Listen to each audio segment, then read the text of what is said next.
Hello everyone आउ एक नुआ वीडियो सहित समस्त को आम channel R R information alert welcome बंधु माने जो माने चैनल को नुआ कर देखुछंती मो चैनल को सब्सक्राइब करंतु वीडियोटी सांग मन सहित अधिक अधिक शेयर करंतु आ वीडियोटी भल लागिले हृदय गोटे लाइक करंतु एमिति नुआ नुआ जॉब नोटिफिकेशन रो वीडियो आमे आपनक सामना को नहीं आसु आज भी ठीक सेमिति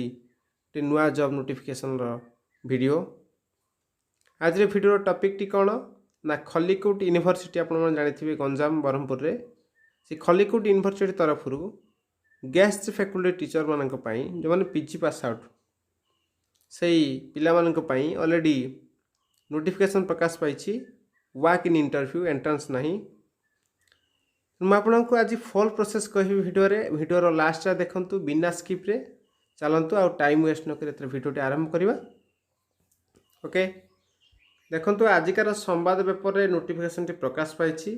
आपन जाइक मध्य खलिकोट यूनिवर्सिटी ऑफिशियल वेबसाइट रे आपन चेक करि परिबे किछि असुविधा नै देखंतु खलिकोट यूनिवर्सिटी ऑफिशियल वेबसाइट रे लिखा आइछि www.khalikotecollege.in आपन एडी जाई मते चेक करि परिबे टोटल डिटेल्स एडवर्टाइजमेंट विषय रे मु आपन को ऑलरेडी देखो देखी दूची डेट हूँ 30/3/2022 रु प्रकाश पाई already walk in interview for selection of guest faculty following discipline for the academic session 2022-23 जोटा केबेठू आपनकर वाक इन इंटरव्यू स्टार्ट हो ना 13/4/2022 रु ठीक अच्छी तापर कौ डिपार्टमेंट रो केबे इंटरव्यू अच्छी कौ कैटेगरी वैकेंसी अच्छी सेटा आमे तळे देखिबा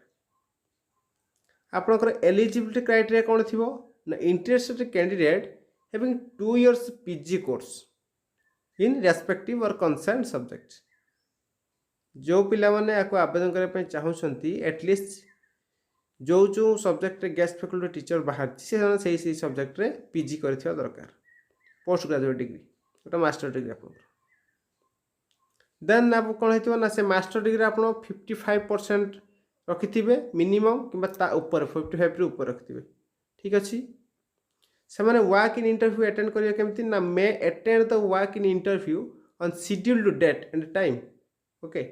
जो डेट एंड टाइम तले मेंशन होईची ए अनुसार से मैंने अटेंड करिवे एटा भी मैं आपन कंप्लीटली डिस्कशन करके बुझेबी देन ए डेट एंड टाइम अनुसार से मैंने अटेंड करिवे कोन नै कि ना से मानकर biodata with all required document with education qualification से मन जा डॉक्यूमेंट अच्छी ता सहित बायोडाटा नहीं से माने ये करिवे आ गोटे बड़ कथा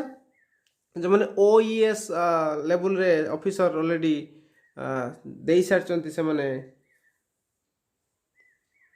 OES जो माने रिटायर्ड OES अछंती ओडिशा एजुकेशन सर्विस रे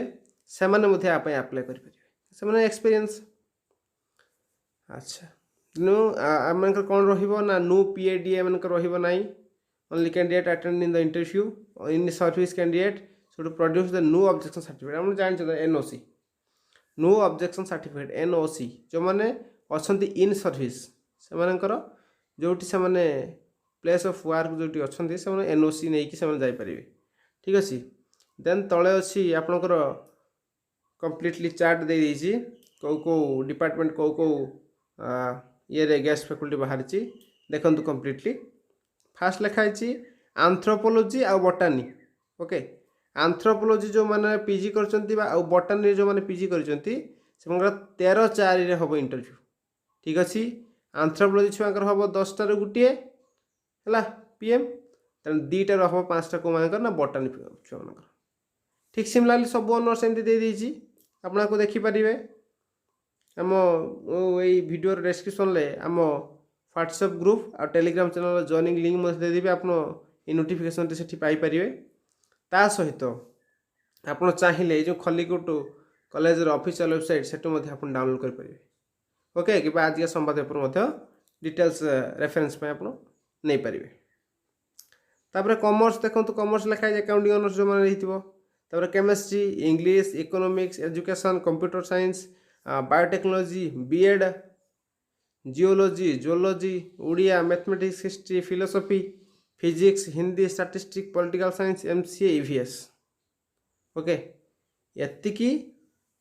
এটা ଅନର୍ସ ସର୍ବମୋଟ କେତେ ସିରିଏଲି 22 ଟୋଟାଲ 22ଟା ଅନର୍ସ ଅଲରେଡ଼ି ଭ୍ୟାକେନ୍ସି ପ୍ରକାଶ ପାଇଛି। ତା ସହିତ କ'ଣ ହେଇଛି ନା କେଉଁ ଡେଟ୍ରେ କେଉଁମାନଙ୍କର ୱାକ୍ ଇନ୍ ଇଣ୍ଟରଭ୍ୟୁ ହେବ, ଟାଇମ୍ କେତେଟାରୁ କେତେଟା ମଧ୍ୟରେ ହେବ, ସବୁ ଡିଟେଲ୍ସ ମେନସନ୍ କରିଦିଆଯାଇଛି। ଯେଉଁ କ୍ୟାଣ୍ଡିଡେଟ୍ ମାନେ ଅଲରେଡ଼ି ପିଜି ପାସ୍ ଆଉଟ୍ ଅଛନ୍ତି ଆଉ ଏଇ ଭିଡ଼ିଓକୁ ଦେଖୁଛନ୍ତି ନିଜ ସାଙ୍ଗମାନଙ୍କ ସହିତ ଅଧିକ ସେୟାର କରନ୍ତୁ, ଇନଫର୍ମେସନ୍ଟି ସମସ୍ତଙ୍କ ଘରେ ପହଞ୍ଚାନ୍ତୁ। ହୁଏତ এই ভিডিওକୁ 50 ଜଣ କି 100 ଜଣ ଦେଖିଲା ପରେ ଆଟଲିଷ୍ଟ ଜଣେ କିମ୍ବା 2 ଜଣ ଯଦି ବି କ୍ୱାଲିଫାଏ କରନ୍ତି ବା ସେମାନେ ଏଣ୍ଟ୍ରି କରନ୍ତି ତାହେଲେ ବହୁତ ଖୁସି ଲାଗିବ। କାରଣ ବର୍ତ୍ତମାନ ବହୁ ପ୍ରକାର ଅନଏମ୍ପ୍ଲୟମେଣ୍ଟର ହାର ବଢ଼ି ବଢ଼ି ଚାଲିଛି। ତେଣୁ ଆଜିର ଭିଡ଼ିଓରେ ଥିଲା ଏଇସବୁ ଇନଫର୍ମେସନ୍। ଯଦି ଭିଡ଼ିଓଟି ଭଲ ଲାଗିଛି ସାଙ୍ଗମାନଙ୍କ ସହିତ ସେୟାର କରିବେ, ଆମ ଭିଡ଼ିଓକୁ ଲାଇକ୍ କରିବେ, ଆମ ଚ୍ୟାନେଲକୁ ସବସ୍କ୍ରାଇବ୍ କରିବେ। Thank you. जय जगन्नाथ।